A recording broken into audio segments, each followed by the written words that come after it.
Hello, ladies and gentlemen. Welcome again to the one video. And this is part 3 of my explanations of my storylines. And this time we are on Smackdown. Smack it down. The Rock's show, you know. We're on Smackdown right here. It's just, I guess, 6 guys from the Smackdown brand. And I'm going to explain a little bit something. So let's just jump right into the mix of it. Let's talk about first thing first. That is the Divas on Smackdown. What's going on there? Brie Bella was the women's champion, but she was on Raw. And AJ beat her for the title. And every week, Lay Cool just kept coming out and assaulting AJ. And then she challenged him to a match. A tag team match where she would find a partner. And Lay Cool said, no one wants to team with you. No one wants to be with you. You're bad. You shouldn't even be women's champion. And she went like, you guys are going to light a fire in me. And I guess that was pretty much Ashley's cue right there to come out. And that's what she chose. Ashley, the former diva. Which is pretty cool. Which is one of my favorite divas. She came back. And they just Lay Cool kept bullying, I guess, or attacking them, you know, when they weren't looking. They kept attacking AJ and Ashley, so they got fed up with it. AJ said, okay, you know what? I'm sick of it. One of you, I'll defend my women's championship against you. You beat me, you're the women's champion. You lose, you get off my freaking case. So then later they went like, how about a fatal 4-way? At WrestleMania, you, Michelle McCool, Layla, and Ashley for the women's champion. Winner becomes the women's champ. And whatever happened after that happens. So now they're facing each other at WrestleMania in a fatal 4-way for the women's title. Let's talk about the next one. The next one I'll talk to you guys about is the Intercontinental Championship, which is crazy right now because I have I have the next match on SmackDown. It's going to be a number 1 contender match for the Intercontinental Champion. And winner goes to WrestleMania to face Kofi Kingston for the Intercontinental Championship. And right now, those 3 number 1 contenders.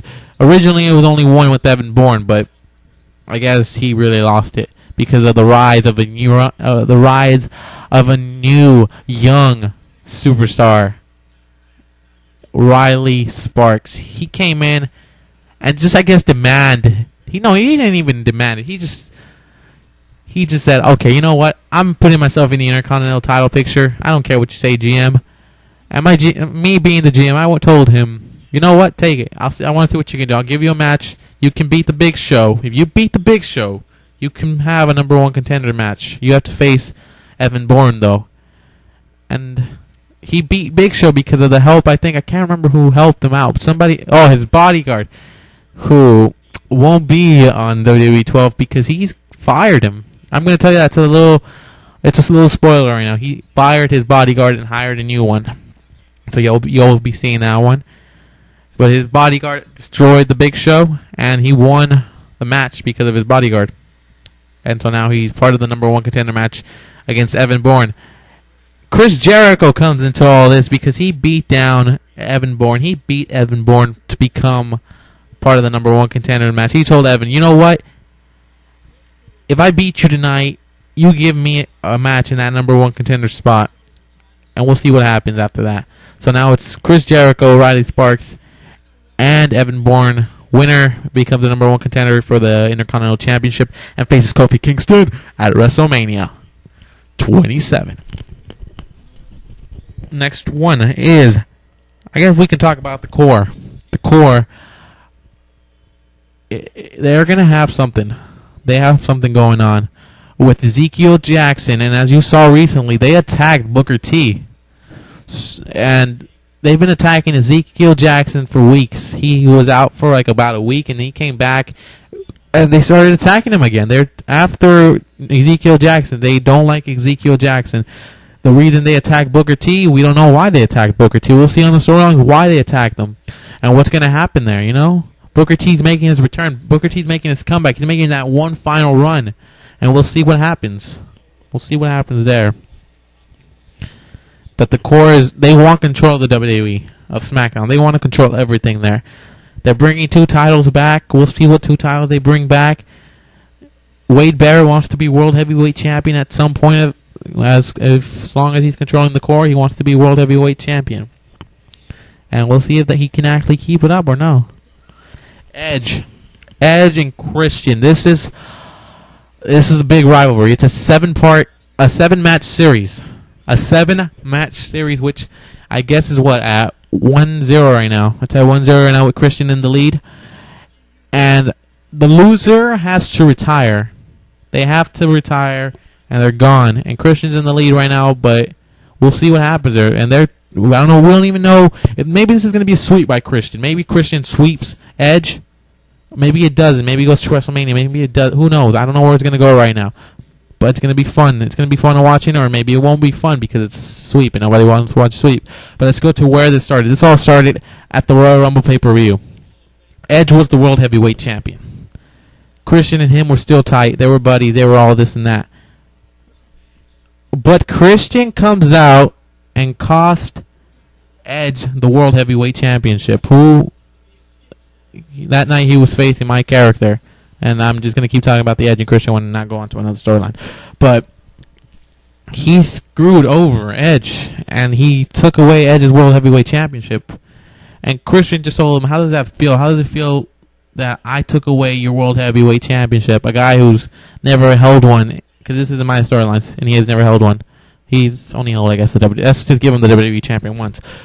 But he told him, I don't like you. I don't want it to be known in the history books that I was your number 2, that I was your sidekick. I want to be my own guy. I'm going to be my own guy. I don't need you, Edge. So I'm going to show everyone out here that I'm better than you and all this and that. And Edge told him, you know what, you're always going to be the sidekick no matter what. You're never going to win as many titles as me. You're never going to do all this and that.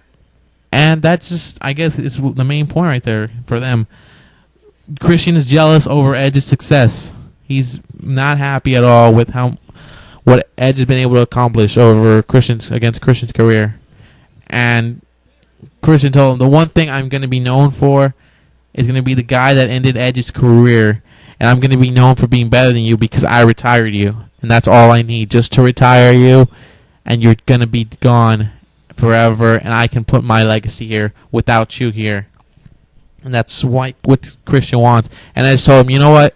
I don't care. You screwed me over with the World Heavyweight title. I love the World Heavyweight title, but you know what? If you want to be retired by me, I'll do that. I'll force you to retire. And now they're just in that 7-match series, and we'll see what happens there. Christian just being jealous over Edge's success, and we'll see what happens there. Next one I want to talk to you guys about is the Drew McIntyre storyline, which now it got crazy. He was supposed. We knew something was going to happen. We knew that something was going to happen with him, Shelton Benjamin, and Jack Swagger after that match was made by my general manager, my character. He made it so something would happen, and it happened. Why is he making these things happen? I don't know why.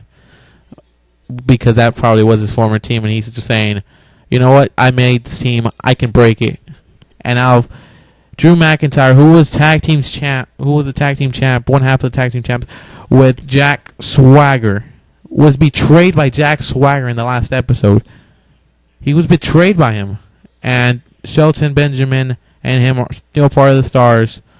Or maybe they're not. Maybe that's it for the Stars. We'll see. We'll see what happens in the next episode, if they even come out together or what happens. But that's them right there.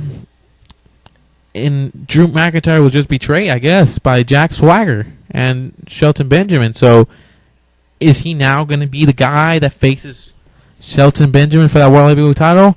Or what's going to happen there? Because there is a match on Smackdown, my first Smackdown of WWE Week 12, that's going to be for the World Heavyweight title. And that's going to be William Regal against Shelton Benjamin for the World Heavyweight title. And what is going to be Drew McIntyre's thing? Will he come out here in that match and cost Regal the title so he can get a chance at the title? Or what's going to happen? Who is he going to feud with? Are he going to feud against both of them? I don't know what's going to happen there with those guys because there's so many questions. What's Drew McIntyre going to do now? You know, is he going to go like, I understand. We had to do that for the team and I wasn't willing to do it, but I am now doing this. Or is he going to be like, you know what? I want a world heavyweight title and I'm going to get it. I'm going to do it no matter what. If the fans like it, they like it. They don't like it, they can go to hell. We'll see what happens there with Drew McIntyre. And as for Sheamus, no, did I just say Sheamus? I was trying to say Shelton Benjamin. Wow, I'm off of it. I'm not even supposed to be talking about that one. That's on Raw. Who else do I want to talk about next? I talked about Booker T already. Booker T.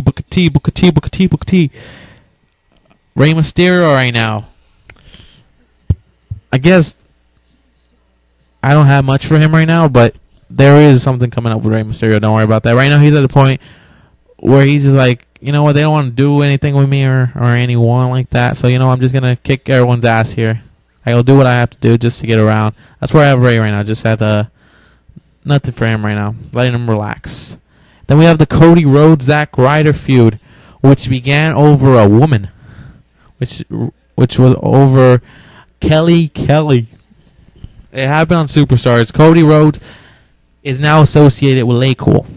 LayCool is going to make him into the superstar he should be. The guy, the top guy. That's who LayCool is going to make him. And they told him, attack Kelly. We don't want her here anymore. So he was going to attack Kelly on Superstars. And out of nowhere, the woo kid came out and saved Kelly.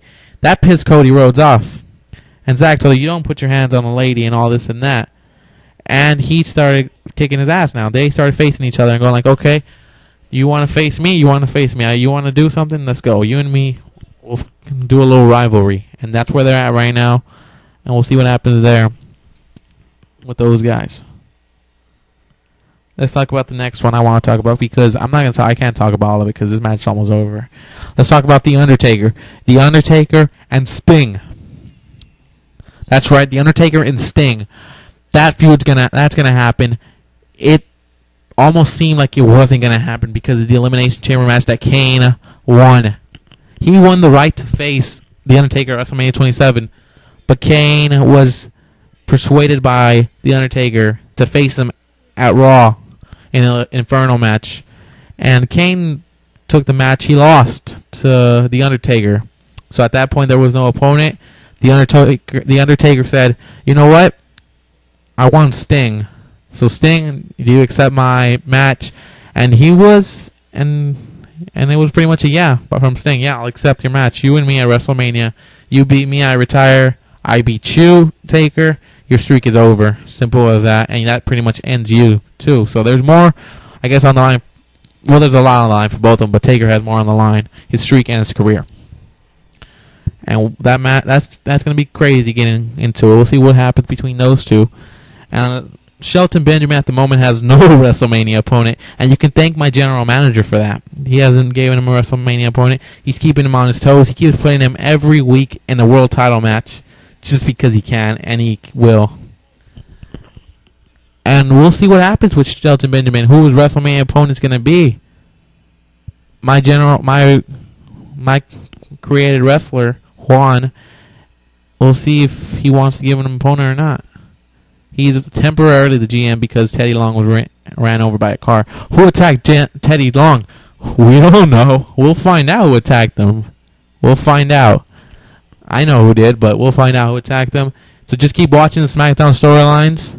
See what happens between Shelton Benjamin. See what happens with Drew McIntyre. See what happens on SmackDown. SmackDown's a pretty good show with me. So I like to thank you guys. If you guys watched the whole video, thank you guys for watching this. Hope you enjoyed. Please comment. Please subscribe. Please like. And yo. Please watch the storylines when they come out. Thank you guys for watching. Peace to the out.